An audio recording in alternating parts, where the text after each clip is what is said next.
Lu ada sebut nama yang punya?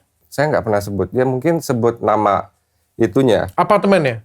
Iya, cuma saya nggak pernah sebut nama. Nama orangnya nggak lu sebut? Tidak. Mana bisa pencemaran nama baik di sini? Ya. 1 kali 24 jam pertama kayak gimana coba kita share ya. Saya adalah pas di dalam sana kan yang udah kayak, udahlah saya habisin lah, akhirin lah. Ada momen-momen begitu loh. Habisin maksudnya apa nih? Ya, Mau bunuh diri? ya. Saya lebih kagetnya pas tuntutannya. 4,6. Pas 4,6 disebut dari si jaksanya, saya shock, saya udah down. Saya bikin apa ya? Saya kriminal apa ini? Saya bunuh orang nggak? Saya ngerampok narkoba itu kan nggak? Pelecehan nggak? Yang lu lawan ini siapa sih sebenarnya? Elit global gitu loh, saya nggak tahu. Mungkin ya, nggak tahu. Tanya Dokter Richard. Nama asli lu Dedi Chandra. Iya, Dedi Chandra. Cuma kok orang bilangnya lu Om Polos? Dari mana itu? Itu ceritanya gini dok, saya main TikTok. Hah? Ini akun saya baru bikin lagi kan. Akun saya tuh banyak hilang. Kenapa? Nggak tahu, mungkin sensitif ya TikTok. Oke. Banyak pelanggaran gitu. Setiap saya ngepost video lagi live itu tiba-tiba hilang aja.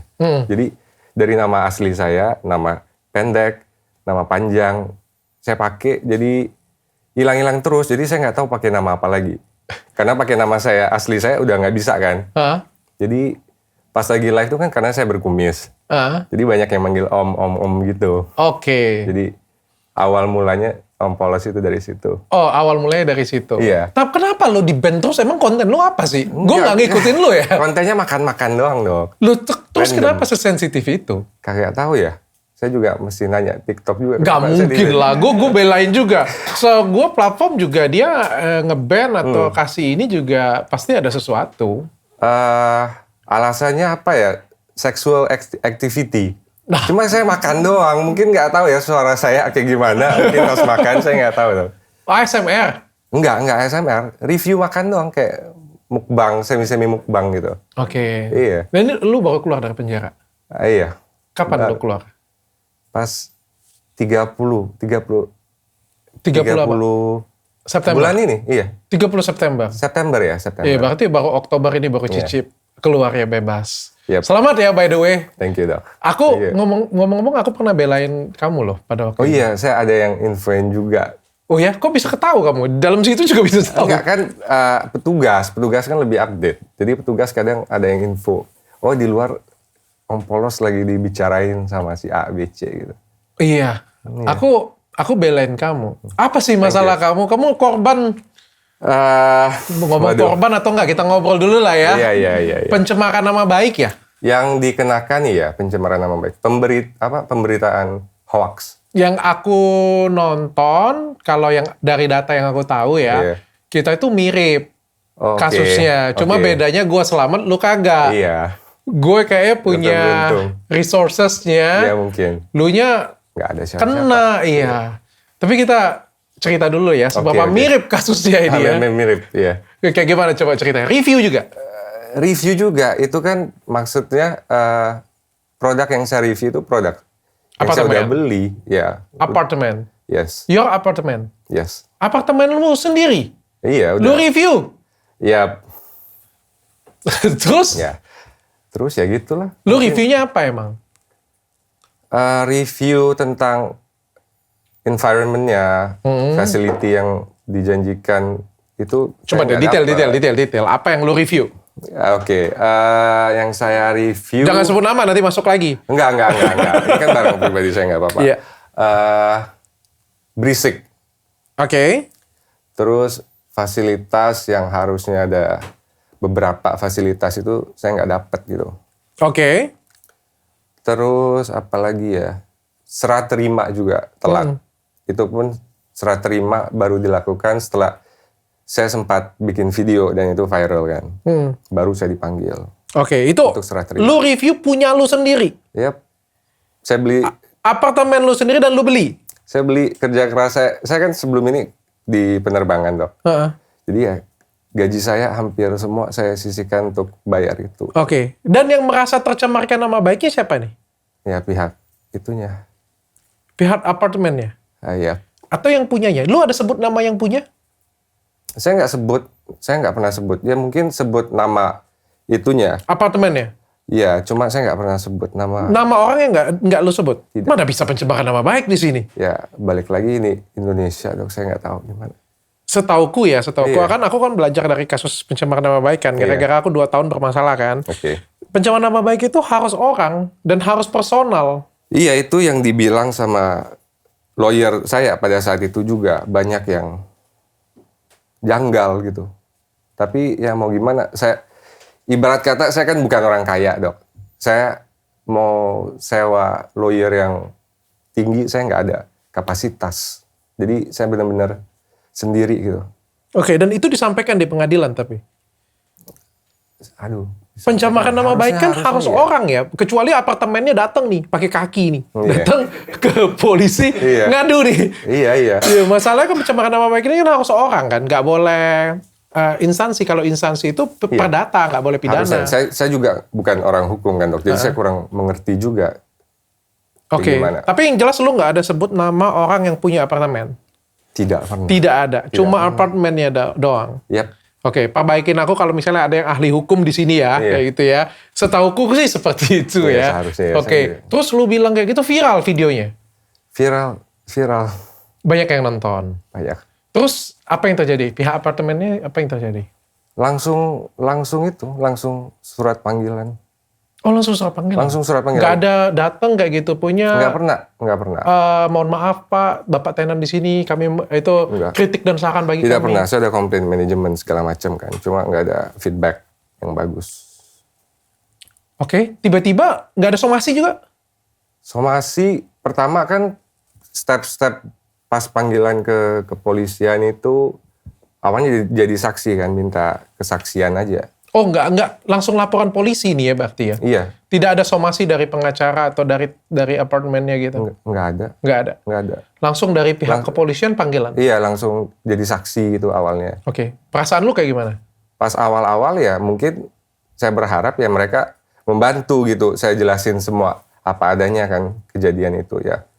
Tapi berjalan waktu setelah saksi-saksi tiba-tiba langsung masuk bawah. Oh iya? Berapa lama lo dari saksi sampai lo ini? Berapa bulan Masuk. paling sebulan lebih. Saya kurang ingat lagi, Dok. Kurang lebih cuma sebulan 2 bulan Oh, sebulan 2 bulan? mungkin. Bukan sampai tahunan? Enggak. Oh, oke. Dari lu panggilan saksi habis itu naik sidik tersangka lu langsung ditahan? Langsung saya juga kaget karena saya kan nggak pernah skip ya. Heeh. Kalau dipanggil saya selalu datang. Cuma ada 1 kali saya nggak datang karena saya sakit. Dan saya itu pun ada surat sakit segala macam. Saya udah kasih ke kepolisian. Cuma panggilan berikutnya saya datang gitu. Masih saksi juga kalau nggak salah agendanya. Terus ya udah selesai ditanya ya maaf ya saya harus taruh om polos di bawah dulu. Ya udah saya masuk sampai baru kemarin keluar.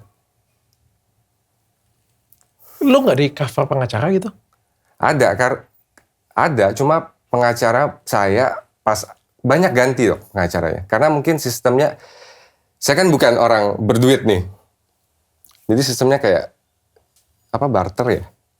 Ya mungkin dia pegang kasus saya, dia Oke. dapat insight atau Oke, dapat kasus doang, dapat keramaian doang. Iya, cuma ya benar-benar nggak ada. Hampir nggak ada yang bantu Nggak ada, berarti. iya, nggak ada kemajuan gitu kasusnya. Ini tuduhannya 4 tahun penjara kan? Tuntutan saya 4,6. Ya 4 tahun penjara kan di bawah, kalau aku nggak salah ini ya, Iya. tolong perbaikin juga ya bagi yang ngerti hukum ya. Kan nggak harus ditahan, apalagi sekarang pencemaran nama baik itu juga... Ya balik lagi buta hukum, Dok. Buta hukum dan nggak mungkin ada nggak yang- dibantu dengan proper dan tepat ya? Iya mungkin. Oke. Mungkin kalau Itu beda nasibnya kita berdua. Iya, beda ya. nasib, Dok. Aduh, semoga nasibnya berubah deh sekarang, Dok. Ya mudah-mudahan ya, ini jadi pertanda ya. Terus masuk Amin. nih ke pengadilan nih. Sampai di pengadilan lo ikut dong pengadilan dong. Iya, saya hampir 4 bulan kalau nggak salah. Proses Pengadilan. 3 bulan atau 4 bulan saya kurang ingat sih. Kurang lebih lah. Dibahas dong di pengadilan. Bahas. Kan kalau fakta juga kan bukan pencemaran nama baik. Iya, maka dari itu. Bantahannya apa? Bantahan dari saya. Apartemen. Pokoknya saksi-saksinya itu bilang pencemaran nama baik aja, merasa dirugikan, merasa banyak yang dirugikan gitu sama pihak sananya. Saksinya datang, saksinya banyak, ada berapa orang gitu. Dan saya kan ada tanya jawab sama mereka juga kan, sama saksi-saksinya. Pas saya tanya saksinya itu, ada saksi yang katanya tinggal di situ, tapi ada beberapa pertanyaan dari saya yang dia nggak tahu tentang gedung itu, apartemen itu. Jadi saya nggak tahu saksi itu apa gitu. Oke. Iya. Dan lu nggak masukin saksi juga? Ada. Saksinya teman-teman saya yang pernah ke sana gitu. Tapi nggak dipertimbangkan sama sekali? Ada, mereka jadi saksi juga di pengadilan, Dok. Cuma saya nggak tahu dipertimbangkan apa. Harusnya dipertimbangkan, Dok ya, karena mereka kan kasih cerita juga ke hakim, ke jaksa. Iya kan, karena kan kayak gini, kalau tadi ini sepengetahuanku ya, kalau pencemaran nama baik itu harus personal, nggak bisa atas nama perusahaan, badan, logo atau apapun nggak bisa kayak gitu. Saya belajar juga dari dokter. Kalau misalnya badan, logo itu harus perdata, nggak bisa pencemaran nama baik. Yang kedua, yang melaporkan itu harus dirinya sendiri, personal, nggak boleh diwakilkan. Jadi kayak nggak boleh kirim pengacara, nggak boleh, wakilin adik nggak boleh. Tapi kebetulan yang pelapor personal, yang saya nggak tahu siapa dia, tapi dia yang laporin. Tapi kalau lu nggak sebut nama dia, nggak bisa dong? Nggak pernah, saya nggak tahu siapa dia. Oke. Terus yang ketiga, harusnya kalau di bawah 4 tahun itu tidak ditahan. Karena kan pencemaran nama baik itu harusnya tidak ditahan. Sudah diajukan pas itu, minta tahanan luar atau jangan sampai ditahan lah, cuma nggak disetujui. Yang keempat, kalau pencemaran nama baik, kalau fakta, itu bukan pencemaran nama baik. Contoh nih, gue bilang, lu berkumis nih. Yep. Ya kamu memang lu berkumis, kayak gitu punya. Kalau fakta nggak bisa. Yep. Jadi kalau misalnya lu bilang kayak faktanya berisik dan memang berisik, ya nggak bisa gitu. Yeah. Itu lu perjuangkan juga nggak goal juga? Enggak. Dan akhirnya divonis berapa tahun? Tuntutan 46 dari jaksa, vonis dari hakim 26. 6-nya subsidiar kalau nggak salah. Subsidiarnya itu 300 juta. Oke. 300 apa 500? Aduh, 300 atau 500 ya. Saya lupa. Iya. Ya. Terus, gimana perasaan lo begitu diketok palu? Pas diketok, saya lebih kagetnya pas tuntutannya. Tuntutan dari jaksa kan. 4,6. Pas 4,6 disebut dari si jaksanya, saya shock, saya udah down pas itu di pengadilan. Saya udah, aduh, saya harus ngapain nih gitu loh. Kayak saya bikin apa ya? Saya kriminal apa ini? Saya bunuh orang enggak? Saya ngerampok narkoba itu kan enggak, pelecehan enggak. Cuma ya balik lagi udah terjadi. Ya mungkin ini harus terjadi di hidup saya. Saya harus jalanin ini semua. Berat. Dan ketika divonis? Vonis 26. Kayak gimana perasaan lo?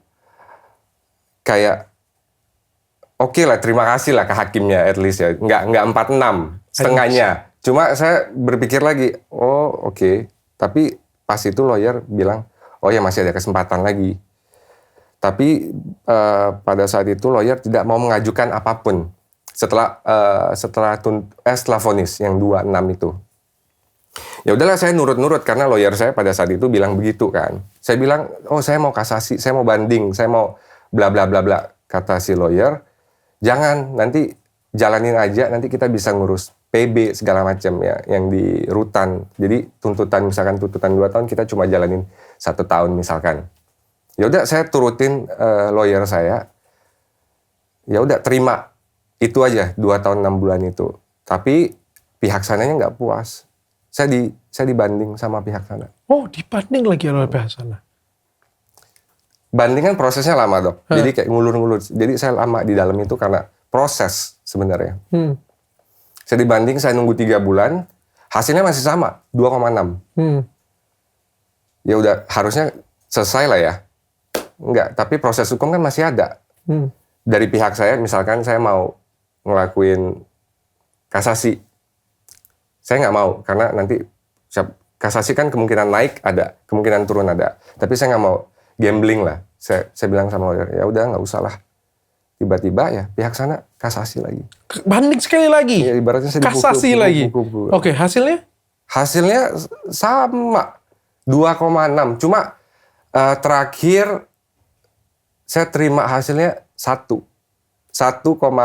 1 tahun 4 bulan. Itu orang yang punya apartemen kesel banget dengan lu, sumpah lu. Ya mungkin nggak tahu lah. Ya. Sempat ada ini nggak sih kekeluargaan gitu minta maaf atau Saya sudah sempat datang ke sana. Bikin surat. Ya, tapi nggak ada respon. Saya udah ke sana. Sudah berusaha jalur baik-baik juga. Sudah. Itu ibaratnya nurunin ego saya lah, Dok ya. Saya tahu sebenarnya apa yang terjadi kan. Ya udah, saya disuruh minta maaf ya. Saya udah datang ke sana, cuma nggak ada. Pas pemanggilan mediasi pun nggak ada. Jadi mediasi berapa kali itu nggak ada. Yang lu lawan ini siapa sih sebenarnya? Ya sebenarnya saya nggak tahu karena saya tinggal di luar, jadi saya kurang tahu. Tapi setelah di sini ya banyak yang bilang ya elit global gitu loh, saya nggak tahu. Mungkin ya, nggak tahu. Saya karena Lu lucu juga ya, saya nggak kepo orangnya, Dok. Saya nggak pernah tahu siapa gitu. Karena saya nggak tinggal di sini kan, saya kerja di luar. Jadi saya nggak pernah pengen cari tahu siapa. Dan karena dunianya juga, saya masuk TikTok kan baru karena setelah dari penerbangan COVID saya pulang baru main sosmed, Dok. Sebelumnya saya cuma main IG doang, dan itu pun ngepost masalah kerjaan saya. Gitu. Dok, boleh minum nggak? Boleh. Tegang banget ya, kita minum dulu. Cleo. Ini free BPA ya, air murni. Ini review Cleo nggak di penjara kan?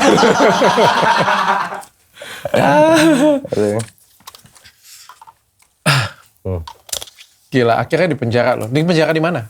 Rut Cipinang. Gimana rasanya di penjara? Dibilang rasanya pastilah stres. Jadi gue tanya dulu satu kali 24 jam pertama kayak gimana, coba kita share ya. Kayak pengen, saya adalah pas di dalam sana kan yang udah kayak udahlah saya habisin lah, akhirin lah. Ada momen-momen begitu loh. Habisin maksudnya apa nih? Ya. Bunuh diri? Ya, ada lah pasti. Karena stres, Dok, di dalam situ kan. Karena memang di dalam sana kan memang ibaratnya brutal lah. Orang-orang di sana juga napi-napinya kan ada yang kasus kriminal. Cuma nggak semua yang jahat. Yang kasus-kasusnya nggak semua serem gitu maksudnya. Kan kasus narkoba, pembunuhan, segala macam kan di situ semua ngumpul di satu, Dok. Dan saya ya namanya tidur di situ banyak kecoa, banyak tomcat, banyak kutu busuk, banyak kecoa, banyak binatang-binatang kecil gitu, Dok. Jadi ya awal-awal ya stres lah. Mandi bareng, kotor, ya stres. Awal-awal stres. Tapi setelah berapa bulan, udah mulai, kan satu sel kan ada teman-teman juga kan, kita udah saling kenal, saling support ya, udah lumayan better lah. Berapa bulan akhirnya fase penerimaan? Mungkin 4 kali ya. 4 bulan? Enggak, setelah sidang. Sidang saya kan hampir 4 bulan. 3 bulan lebih kalau nggak salah, sampai 4. Setelah sidang, baru mulai plong gitu. Karena udah tahu hukuman segala macam. Cuma di saat pihak jaksanya melakukan banding, kasasi segala macam, itu mulai drop lagi. Karena mungkin menurut saya, ya udahlah, udah kelar kan, kasusnya udah divonis, tinggal jalanin aja. Ternyata kan belum puas, saya dikasih kasasi lagi, dikasih banding lagi, jadi waktunya semakin lama gitu. Ngapain aja lo di situ jadi? Di sana. Saya skincare-an, Dok, di sana. Serius. Karena kan kita boleh bawa barang kan kalau kunjungannya. Udah saya minta sama ibu saya, sama kakak saya, tolong dong. Dan kebetulan di kamar saya juga orang-orangnya suka pada skincare gitu. Kita skincare-an juga. Biar nggak stres lah ibaratnya. Kalau di sana nggak ngapa-ngapain, kita nggak ketemu mingle sama orang-orang yang positif gitu. Ya mungkin saya gila kali sekarang, Dok. Iya. Aku juga kemarin pernah cicip juga penjara 1 kali 24 jam sebenarnya. Di mana? Tapi bukan di rutan, bukan di lapas kan? Aku di Polda Metro. Sama, di bawah situ kan? Polda Metro bawah? Sama. Di bagian ujung? Paling dalam? Enggak, saya rada dekat pintu. Lu beruntung. Paling dalam ujung. Paling dalam. Oh, beda. Yang paling rame ujung itu. Gue di situ loh, gila. Dokter 1 hari? Gue di situ jam 10 malam ditaruh, jam 6 pagi gue dikeluarin dari situ, pindah ke yang narkoba. Di atas? Ya enggak, yang narkoba ya di atas. Di atas ya. di Narkoba situ, di atas. Nah itu jauh lebih baik. Aku di situ sampai jam 11 malam habis itu keluar. Dan berjanji gak mau masuk situ lagi. Dokter digunting gak ini? Iya. Celana gunting dong. Sama. Bukan digunting sih, dibawain. Dibawain. Kalau saya kan pas datang kan panjang tuh, langsung digunting. Kayak gembel saya udah. Tapi ya hidup dok, mungkin ya hidup saya harus ngelewatin begini dulu. Saya udah ikhlas sih sebenarnya. Lu udah ikhlas? Udah, saya ikhlasnya itu kan setelah sidang selesai. Ikhlasnya ya udahlah, ibaratnya hukumannya udah tahu, ya udah jalanin aja. Pas ikhlas itu nggak tahu jalannya kayak lancar aja semua. Di dalam juga nggak terlalu mikir yang di luar. Sampai sekarang juga lu ikhlas? Ikhlas, saya udah tutup buku sebenarnya. Walaupun lu tahu bahwa ini sebenarnya lu nggak pantas untuk masuk situ. Iya. Saya udah ikhlas, saya nggak mau ngambil. Saya udah lupa ibaratnya, saya udah lupa yang kemarin-kemarin. Saya udah buka lembaran baru. Karena kalau ngingetin itu, saya bisa stres lagi. Apa pelajaran yang lu ambil dari kejadian ini? Apa ya? Selain jangan lawan orang berkuasa. Oh itu. Ya mungkin misalkan kita, ini kan balik lagi di Indo ya, misalkan kita beli barang, kita nggak puas, ya mungkin dijual aja lah, nggak usah di review. Mungkin ya, cuma ya susah juga ya, carinya kan susah dok. Saya cicil itu kan 5 tahun. Gaji saya itu habis di situ semua, jadi saya tahu kerja keras saya pas beli barang itu luar biasa, banyak rintangan, mana kena COVID kan. Sempat 1 tahun susah bayarnya. Jadi saya jual semua barang-barang saya. Dan itu masih apartemen lu sampai sekarang? Masih. Kayak gimana lu masih mau tinggal di situ? Enggak, untuk sementara saya enggak. Saya masih trauma, saya belum kesana. Saya tinggalin aja. Saya suruh teman saya bantu bersihin. Kan masih diurus juga. Loh. Saya mau jual, cuma belum ada yang mau beli. Saya udah jual murah. Sama handuk-handuk saya jual semuanya. Sama sampo-samponya di dalam. Serius. Sama kesialannya juga lu jual. Enggak tahu. Saya jual. Saya promo itu kan di sosmed saya. Ya kalau mau handuk om, ambil aja. Saking segitu desperate-nya saya mau jual itu produk. Nah, mau gimana ya. Apa yang ngerubah lu sekarang setelah masuk penjara, keluar? Apa yang ngerubah lu? Ya mungkin di sosmed ya lebih berhati-hati lah ngomong. Belajarnya ya apapun itu jangan sebut merek, jangan sebut brand. Kalau kita mau menghujat sesuatu atau komplain sesuatu yang negatif itu, jangan sebut brand. Ya mungkin itu ya pelajaran. Lu sempat viral lo kemarin, walaupun tipis ya viralnya ya. Sempat viral tipis, tapi itu nggak ngebantu kasus lu sama sekali. Enggak, mungkin nggak ada sih. Nggak ngebantu ya. Kemarin ada sempat itu. Pak Alvin Lim. Kan katanya dia sempat ngebahas juga. Katanya mau gimana, mau nggak pakai Pak Alvin gitu. Cuma kan saya udah di-handle sama lawyer saya, jadi susah gitu. Oh, oke. Ya. Dan lu nggak pernah berpikir mungkin lawyer lu juga main 2 kaki gitu? Tuhan aja yang tahu. Saya tutup mata aja.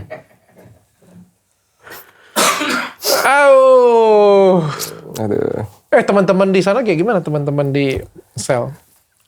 Sebrutal apa sih? Kalau yang di tempat lo yang di rutan sebrutal apa? Ya mungkin brutalnya itu dalam arti kata pas dengar kasusnya. Kalau ngobrol itu kasusnya apa? Begal, pelecehan, pencabulan, narkoba. Kalau pencabulan, kalau di penjara kayak diapain biasanya? Datang nih, masuk nih pencabulan nih. Ini saya dengar-dengar dari... Lu lihat lah. Tapi saya nggak lihat pas mereka masuk kan. Kan udah dipindahin ke ruangan, berkumpul bareng-bareng, baru tahu kasusnya. Pas mereka masuk awal, diapain saya nggak tahu. Cuma dengar-dengar dari situ ya, kalau yang kasus-kasus begitu pasti dihakimin sama napi-napi yang lain juga. Karena kesel kan. Apalagi percabulan anak di bawah umur itu kan, pada kesel gitu. Ya mungkin dipukul, dengar-dengar itunya dikasih balsem gitu ya, tapi saya nggak pernah lihat. Tapi bukan di situ ya berarti ya? Apanya? Di balseminnya bukan di situ, bukan di rutan sana. Ya mungkin di sel pas sama napi ya mungkin. Karena saya itu satu sel sama yang kasus judol, kasus pemalsuan dokumen, kasus-kasus yang karena kasus kriminal itu gedungnya kan beda, narkoba beda. Kriminal beda, kasus korupsi beda, gedung-gedungnya.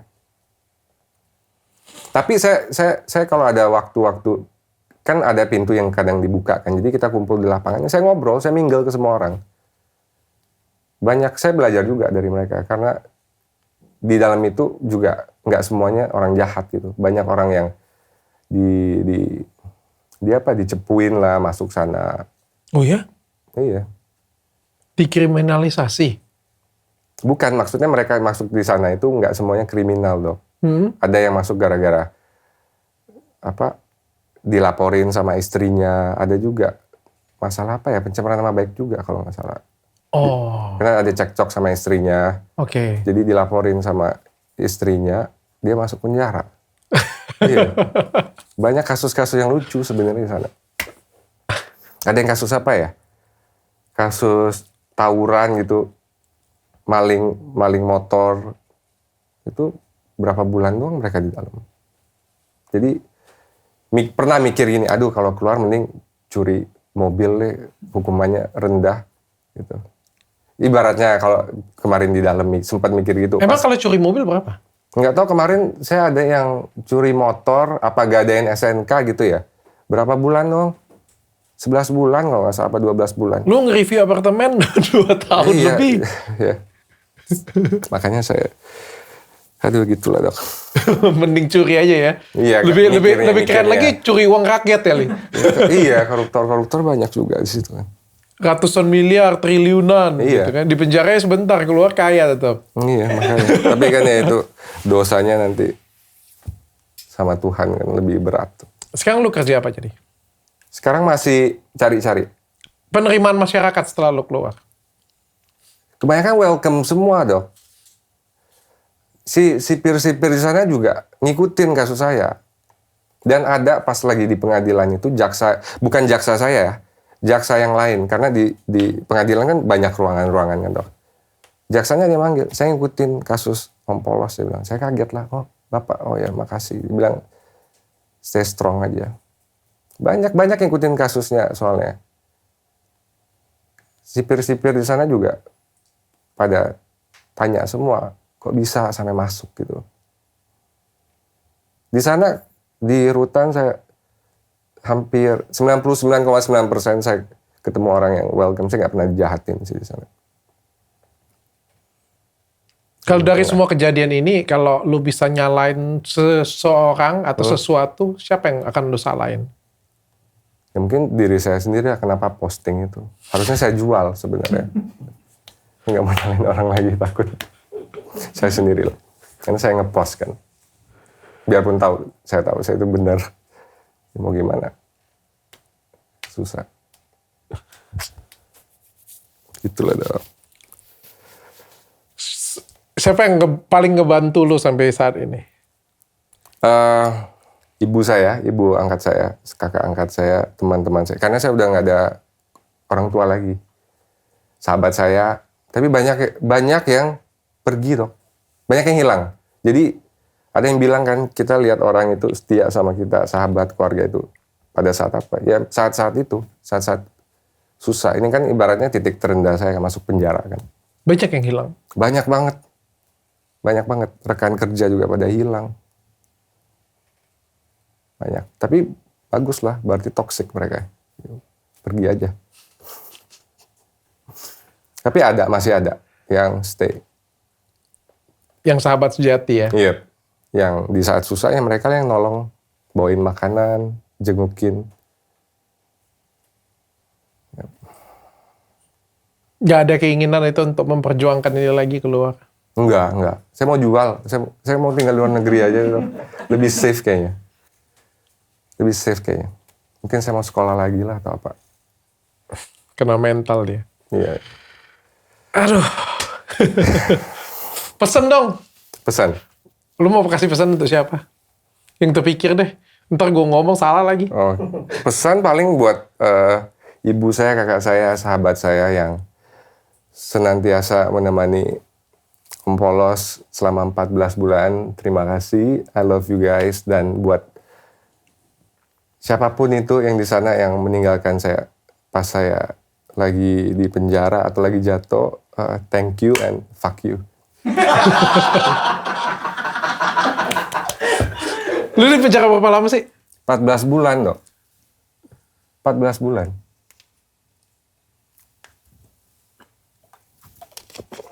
Dan saya itu... Gue satu hari aja nggak rela loh, sumpah. Ya dok. Lu tau nggak?